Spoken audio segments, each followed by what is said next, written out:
Good evening, everybody, or good afternoon. It's 5:29. I never get to 5:30. I get so excited. I want you to indulge me. Let me hit lightning. I want you to indulge me for 5 minutes on a subject that came up today and hit me very hard, and I was surprised because I haven't had to discuss this recently. I went to someone's Facebook page because I know they've been watching my readings. And when I went there and checked out their profile, I saw hashtag stigma HIV, hashtag stigma LGBTQ. So I went to a few other people that I know and I got into their profile and I really looked.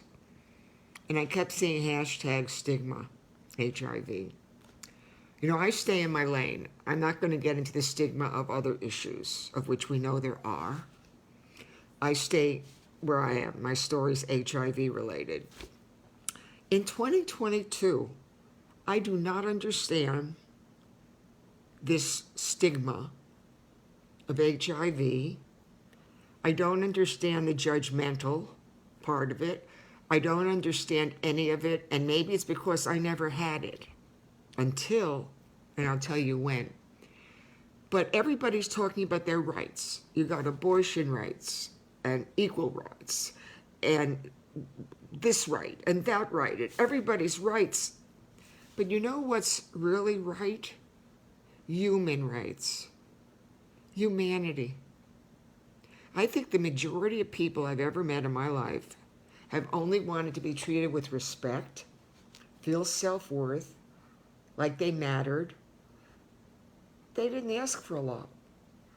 And when I saw the word stigma again today, so bold, and I realized that if there's anybody out there talking about HIV in the mainstream media, and I only watch a lot of news programs, I don't watch the talk shows, because to me they're talk, though I'd love to be on all of them. But I'd be talking about something called HIV, and the only time I ever see it is when the pharmaceutical companies are talking about their medications. And thank God for them. If you can get them, you can afford them. If you have access, don't even go there.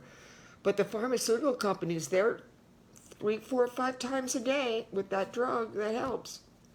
I don't think that's reducing the stigma. The only way you reduce the stigma of something is to talk about it. So I would really like to know if there's anybody out there in a news station, newspaper, or some kind of media who'd like to talk to me about something that needs to be staying out there in the media. HIV, not the pharmaceutical companies. HIV needs to be talked about. It has not gone away. And I'm not going to stop talking about it, even if it's just one little lowly woman out here in Boca talking into her phone every night and reading an amazing story. I'm not going to stop talking about HIV because it has not gone away. But the big thing that hit me today was the stigma of it. And to back up now, the reason it hit me today is Jeffrey and I didn't know from it when he was ill even. We kept our secret until he was ill, 92. But then we didn't know the stigma of it because we had friends who were all different varieties and flowers in the garden. We had our parents. We had a support system. We had the organization. He never felt the stigma. He had me. It was different. It was early 1990s. Nobody even knew all that much about it. And I didn't look at the word stigma because it never had to relate to me until after his passing. I took time. But then when I started getting back out in Boca in the social events, whether Cancer Society, hospice, suicide prevention, I've always been involved. I always been a professional volunteer. So I started going back out to these social events. And men would come over to me and say, well, do you work? And I'd give them a look as if to say, I've worked every day of my life. I just don't have a job. There's the difference between job and work.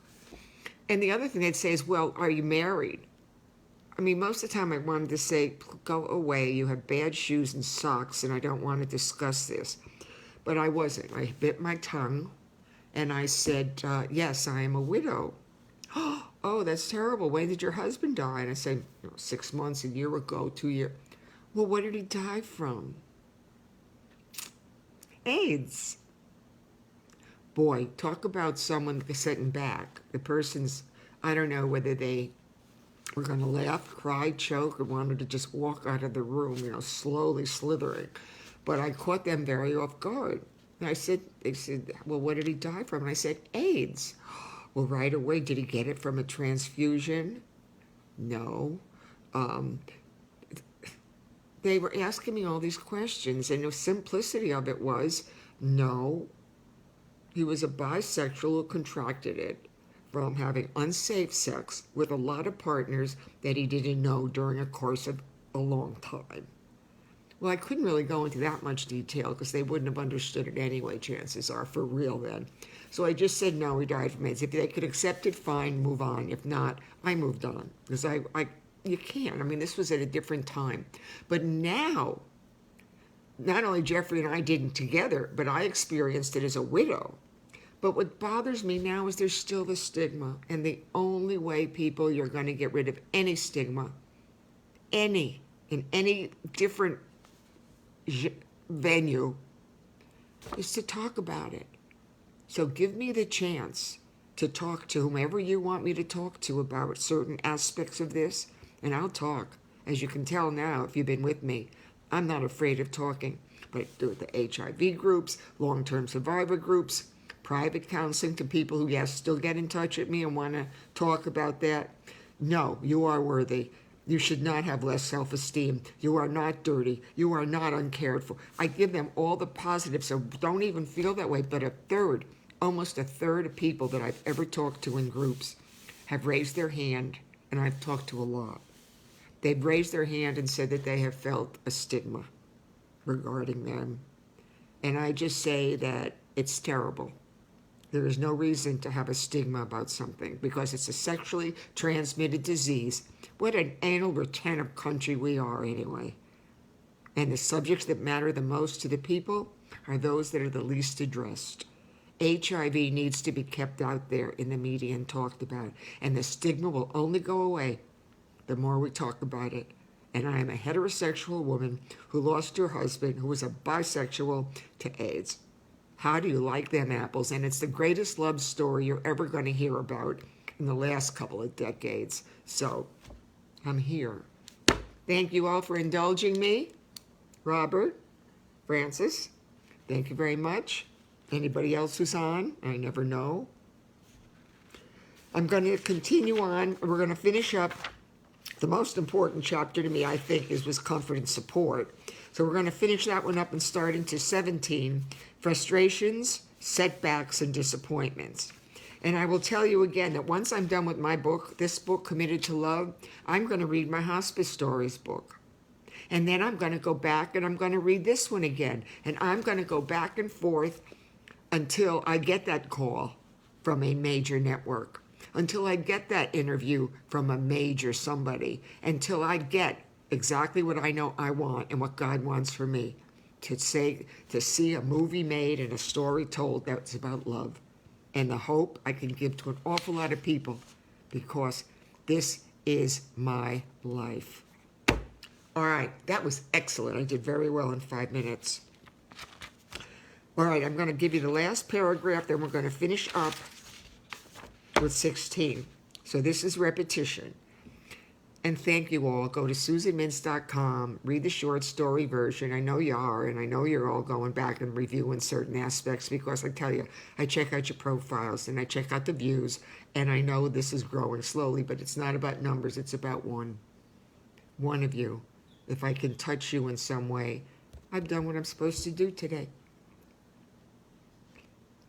As a comforting wife and supportive friend, this is the topic again, is comfort and support.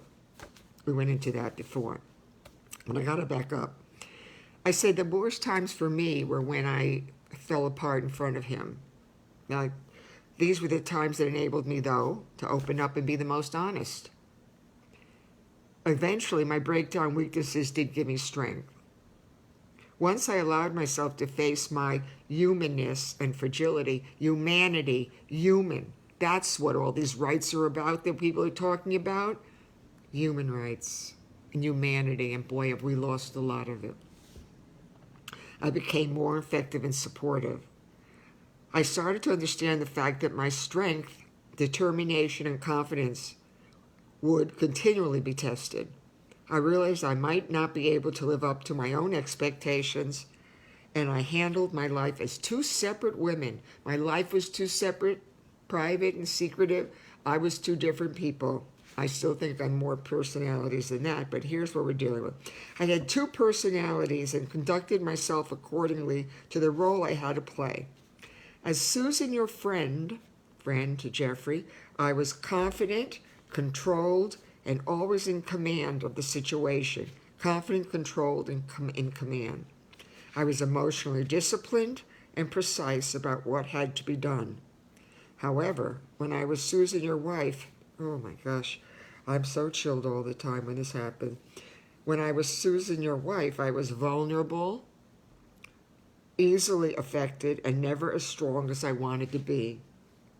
But as your spouse, I could break down and tell you that I was also afraid. I fell apart so many times as I watched you suffer with this disease. And many times I'd make up an excuse to walk out of the room. But when I heard him tossing in bed all night, my heart would ache. I would be driving along when I'd hear a song that reminded me, all these emotions, get them out, right, and read your book. Oh, I think I am starting a trend. I thought, wouldn't that make a great interview? This woman who talks about her book every night on Facebook. Please go and Google, find someone else who does this. If not, I'm starting a trend. So I'm telling you to read your book, read your diary, read your stuff, get it out. You're helping people by getting it out. It doesn't do any good just sitting on a page. Get it out. So anyway, when people would see couples walking along hand in hand, and I had to pull off to the side of the road. I couldn't see through my tears. And that's how I knew certain times I wouldn't share again with anybody that were that special. But at times like this, my writing was my comfort and support. Here we go, starting on Monday. Today, May 9th. God, it's going by so quickly. And I am finishing this chapter up. We needed to support and comfort each other when you got your lab results back. Your blood work and counts were all out of the normal range, and when you saw these results, you panicked. This frightened me also, and together we were reminded of how seriously ill you were. Our hearts raced before your doctor's appointments and chest x-rays. We supported each other as we dealt with the frustrations of your medications. This is repetitive because a lot of this, again, I'm writing in my journals and there's going to be repetition. Our heart raced before your doctor's appointments and chest x-rays. We supported each other as we dealt with the frustrations of your medications. And don't think these medications have a lot of side effects. Pharmaceutical companies make it seem like they're giving them out like candy bars. No, you're paying. Somebody's paying, and paying a lot. But thank God for him. I wish Jeffrey had him, but I don't think he'd have taken him. You had to take some with food, others at bedtime, and many were so large they had to be crushed. We cried together because of your diminished appetite, and I was a great cook. I made you delicious meals, and you tried forcing yourself to eat but couldn't. You coughed, got nauseous, and had no energy. And we desperately needed to support each other as we watched this disease waste your beautiful body away. And remember, this was in 1991, 2, 3, 4. This was different than it is now. But that was what was happening in my neighborhood and to friends and people we knew. I saw what this was doing with the spike fevers and the shivering and then the cough and then the wasting away where they wouldn't eat. And I was always cooking for somebody in the neighborhood, or I was always bringing food or marijuana. I was doing marijuana just to get people to eat and stop throwing up and be able to keep something down. I was the meatloaf lady and the pot lady. And this was the cruelest thing for you because there was nothing we could do about it. I constantly told you, quote, Jeff, you are still the handsomest man I've ever known. Your smile melts my heart, just as it did the first time I saw you, end quote. I was in 5th grade. If you go to my story, you'll know. We comforted each other as you became more dependent, and everything you were was gradually slipping away. Finally, when it came to the issue of your parents, we needed to comfort and support them because we knew the pain they would be dealing with. I had to reassure you they would be taken care of, and I did. I helped take care of my parents, and I helped take care of the Minces. I never was going to let either set go through without them ever being loved or taken care of. If it meant everything I had, they were never going to know a day that they weren't loved and that their son didn't love them. And then there were the times when you were the stronger one, giving me comfort and support. I lost control so easily, and for many reasons. I'd break down over a phone call, a lab report, or a doctor's opinion. You knew my concerns about your parents, the medical bills, and my own health. Where did you find the strength to comfort me? Many times you were my caregiver, and your strength, reassuring words and encouragement temporarily managed to convince me that everything would be all right. Let me redo this. Where did you find the strength and to comfort me? Many times you were my caregiver, and your strength, reassuring words, and encouragement temporarily managed to convince me that everything would be all right. You tried to lessen my sadness because you knew your illness was my illness too. Your strength was my inspiration. You constantly told me I was, quote, your godsend, end quote, and you couldn't do this without me.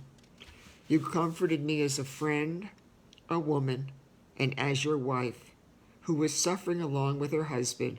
Any spouse, any married people out there, if you can't relate, anybody who loves somebody, if you can't relate, your heart is gone. You're walking around without a heart. How's that? You're walking around as the oldest living heart donor. It's from some movie. You supported me when I was afraid for myself and the uncertainty of a future alone. You comforted me when I couldn't watch your pain any longer and screamed out loud because this wasn't fair. You understood how difficult this time was for me. Your words of consolation gave me permission and allowed me to let go. From January 11th, 1969 until August 17th, 1994, we gave each other unconditional support and comfort, mentally, physically, emotionally, and spiritually. And for 25 years, we were giving care and taking care of each other. We were both weak and strong as we faced our life in this tragic time together. We were a team who balanced each other, whether giving or receiving comfort and support.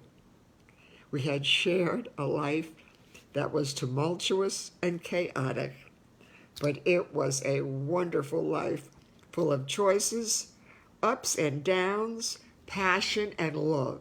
Can you imagine what a series can get with all these emotions? Can you honestly imagine the roller coaster ride you're going to go on and how you're going to feel and what's going to happen if it's cast right, directed right, produced right? And I'm, of course, got to be involved in every aspect of it because it's my life. But can you see what's going to happen here? It is phenomenal. I am so shocked that after all these years, no one's still picked me up yet, but that's fine. We had shared a life that was tumultuous and chaotic, but it was a wonderful life, full of choices, ups and downs, passion and love. Oh, what every good drama needs. You gave me my reason to live, and I have never had any regrets. I am glad you allowed me to give you care. You take care, my love. How's that for a book and a story? Oh, goody, I can go into this chapter. Some of you are just cringing, going, "Ooh, what's the next one going to be like?" Some of you are absolutely sending me your friends because I checked them out. But this book is powerful. There's no jar of God, right?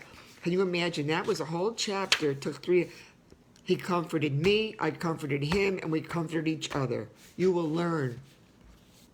You will learn a lot from the little widow in Boca. Chapter 17. Frustrations, setbacks, and disappointments. Boy, but you're going to have a bunch of those in life anyway, no matter what your issue. Think about it. You ever get frustrated? Ever have a setback? How about disappointments? Life, children. Got to keep going no matter how it hurts. 17. Frustrations, setbacks, and disappointments. Quote, will I be strong enough for you and find the courage within myself for me? Question mark, end quote. Ooh. Quote. I didn't realize I had all these quotes in me. I should write just a little booklet on these quotes. Quote, will I be strong enough for you and find the courage within myself for me? Question mark, end quote. Here's another one. Quote, the only choices we had were how we were going to handle our choices. Period, end quote. I don't know where this stuff came from because it's not there today as far as I couldn't be writing this now. Quote, the only choices we had were how we were going to handle our choices. Period, quotation mark. Because there wasn't any right or wrong. You didn't have, there's nothing you can take charge. I mean, you really couldn't take charge of anything. You had to just go with it. I think life today is even as hard. Maybe not HIV, obviously, but I think it's just as hard. You got all these people screaming at you on TV and news, and you got online, and you got social media. It's a nightmare out there. Dear Jeff, a few more minutes, children. Hang in there with me. If the expression, quote, with age comes wisdom, end quote, is true, hopefully one day I might consider myself a wise person. Boy, 30 years later, do you think? Overnight success. Yep. But how much wisdom does someone need to be considered wise? But how much wisdom does someone need to be considered wise? If life is an accumulation of learning experiences, will I become more insightful, courageous, and gain a deeper inner strength as my evolutionary process continues? There were many times during our marriage when I questioned and doubted some of my decisions. It has taken me your illness for me to recognize and absolutely, unconditionally believe that from the time we got married, every choice I made was the right one. Wow, I still believe it. Does my acknowledgement of the feelings of fulfillment and gratification give me permission to consider myself a wise woman? Or is my age of wisdom just beginning? God, I'd love to think that. Or is my age of wisdom just beginning? Is my awakening going to grant me more patience with others and with myself in the future?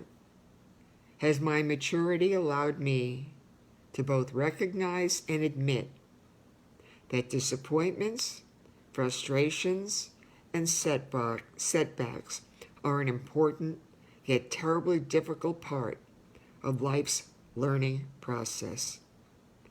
My most heartbreaking disappointment is that very soon we will not be facing any more hurdles or obstacles together.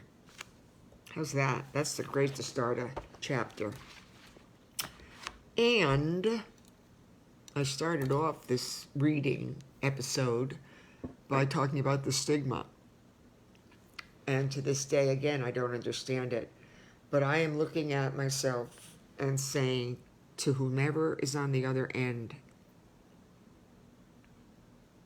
setbacks, disappointments, rejections, everything is going to happen in life, and the only choice you have is how you handle the choice you make. I have no regrets. Oh God, I have no regrets. Every aspect of my life was crazy but fun. That's the other thing. We had fun. And I mean, I was into stuff that none of you even know about, I don't think, because I didn't write it down. But in an interview, I'll talk about anything you want me to talk about. So, kind of your homework assignment is twofold. Number one, I'll be back on tomorrow night. People say, you doing this every night? Yeah, I am. I'm doing this every night. And I check my views and viewers 100 times in between a 24-hour period.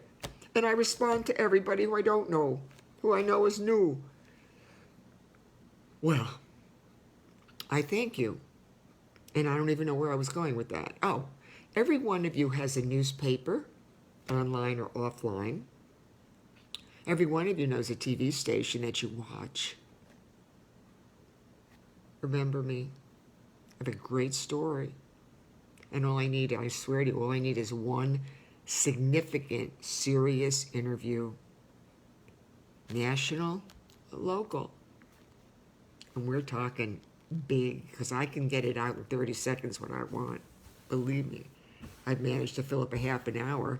I can fill up 30 seconds with what I want. I want a movie, and I want a series, and I want the best people in it, but I don't care. I want people to know love. I want people to go away crying or laughing, but I want them to have faith and hope that they can go on and that they'll be able to get through their life, because if I've been able to do it, so can you. Thank you for listening to me and for watching and for sharing. God, you're sharing. So I will say I did it 25 minutes. I did good. I just want to say thank you for your time. Your most precious gift is time. Use it wisely. And you know what I'm going to say. Shalom. Hello. I didn't grab the side of my face. And I watch myself at the end of the night. Before I go to bed, I watch what I've said. It's been good. I enjoy myself, I guess. That's another part of it. I've enjoyed myself. But I know I've helped some people, and I know some of you have been very, very faithful. And you care. So, I want to say shalom, hello. Thank you, Robert, and I'm afraid to touch anything. Colbert. Oh, that's an interesting name. But I know there's other people at the other side, too. I want to thank you and say shalom, hello.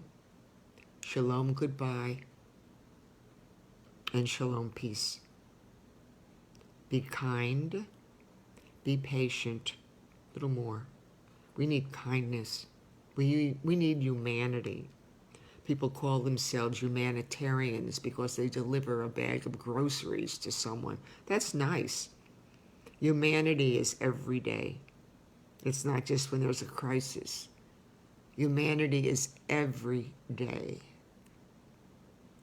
Treat people with respect and dignity, and don't judge, lest thee be judged. And call somebody. Yeah, it's not Mother's Day or Father's Day or any real day. It's a Monday, Tuesday, Wednesday. Call somebody. Tell them you love them before it's too late and have no regrets. No regrets. Love you. I don't know all of you at all. I don't know hardly any of you. But I say I love you and thank you for your time. I appreciate so much of it. And tomorrow, hopefully I'll see more of you. And that's it. I have to finish and say, God bless all of you from the bottom of my heart. You have no idea how this time is so precious to me, and your time is precious to you. Bye.